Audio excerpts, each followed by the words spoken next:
everybody, and welcome to the Charles News Network. I am your host for today, Brother Fetson. Now, there's quite a lot that has happened this week that I need to go over, and unfortunately, our original host, Jace Hayes 555, is currently on vacation and is unable to host the news network, so he has asked specifically for me, the cameraman, to record this. So, we have quite a bit of things that we need to go over today, such as Bin. So, not many of you know who Bin is, but he's an old member that made a pretty major part of the community, mainly because of his access to hack clients, which were made unaware in Season 5, until, he was caught with it. Although they loved him so much, and he didn't really use it for anything bad, he did, he pretty much just got kept around because they considered his magic to be, fun and everything. But he has these inactive periods where sometimes he just won't hop on for months, maybe even a year.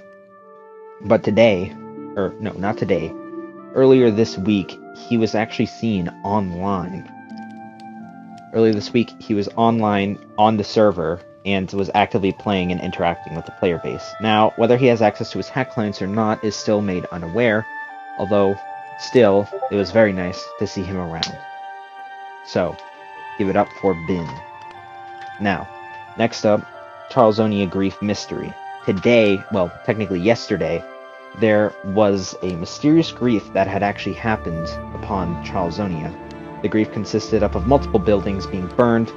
Multiple mysterious and very vague messages were left around, specifically ones that were targeting members of the server, namely Drew, in which one of the signs specifically said, "Your house sucks," and it had a little label on the bottom that specifically had Drew's name on it. Now, we are still pretty unsure as to who is responsible behind these griefs, because it is unlikely Drew did these.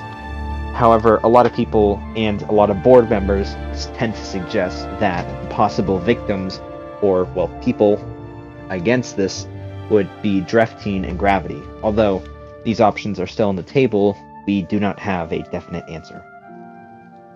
The war has been postponed by Fred being beaten by Dino in the naval battle. So, earlier this week, there was a naval battle between Fred and K-Dinosaur.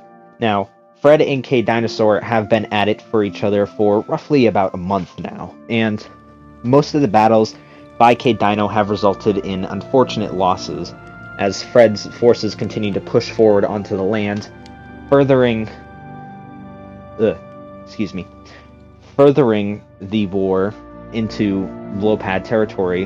However, recently, this week, there was a small little battle that had taken place, in which the battle consisted up of K-Dino's naval infantry, or naval cavalry, versus Fred's or Galarian's naval cavalry.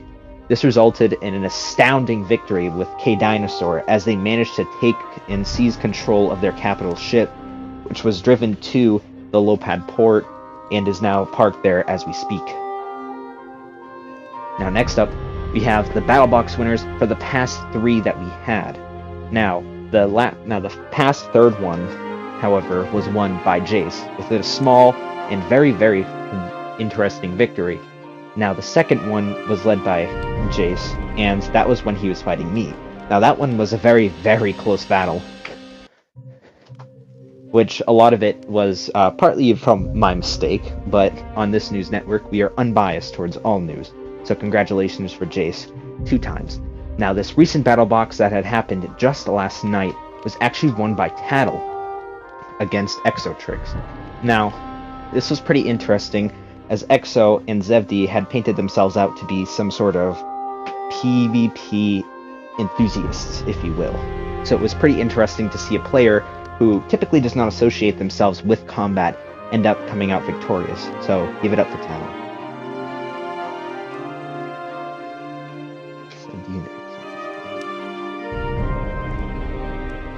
The Zevdi and Exo incident was also an incident that had happened this morning, and also a little bit happened beforehand, in which Zevdi and Exo had made their presence very well known on the server, as they had killed, well, not killed, the original time that it started out was when Climbing Fox had supposedly killed Xavier and stolen his loot. This loot was later passed on to Exotrix from some mysterious reason, and Exotrix was then flexing about how he had the loot. Now, Zevdy and Exotrix were playing later today, as Jason had supposedly ambushed him to accomplish this bounty, and then that would later result in Jason dying and all of his gear being lost to Zevdy and Exotrix. Now, because of this, a lot of arguments have sparked over the course of a few hours, which have resulted in if Zevdy and Exotrix are at fault and what kind of punishment should they receive.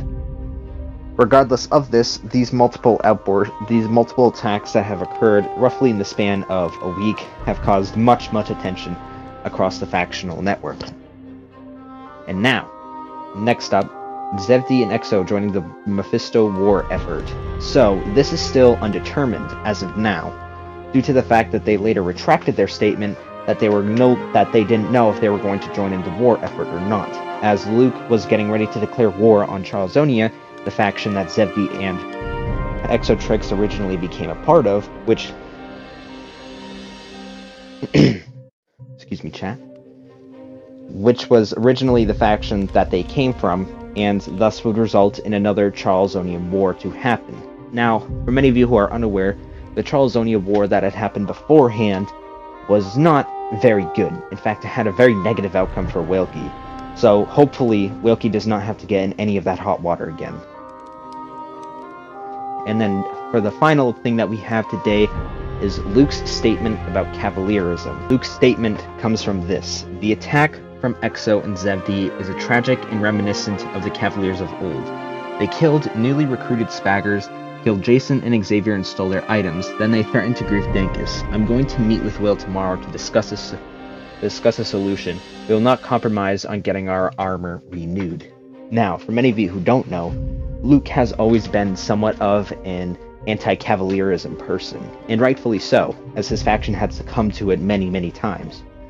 But a lot of these have actually resulted in some old members showing their faces, such as Dank Motion Studios 5, which is also something that I'm actually going to cover now. The return of Dankus had become very apparent within this week as well, which was a really interesting thing, as, well, we won't go over it, but there was a situation called the Crybaby Coalition, which necessarily stemmed from random killings and many other things. With the disappearance of Slack and GLX, many people from the Crybaby Coalition have ended up showing their faces to the server once again, as they have hoped for a new dawn upon the server. That is all, folks, for Charlesonia News Network. Thank you for tuning in. This is your host, Robofetson.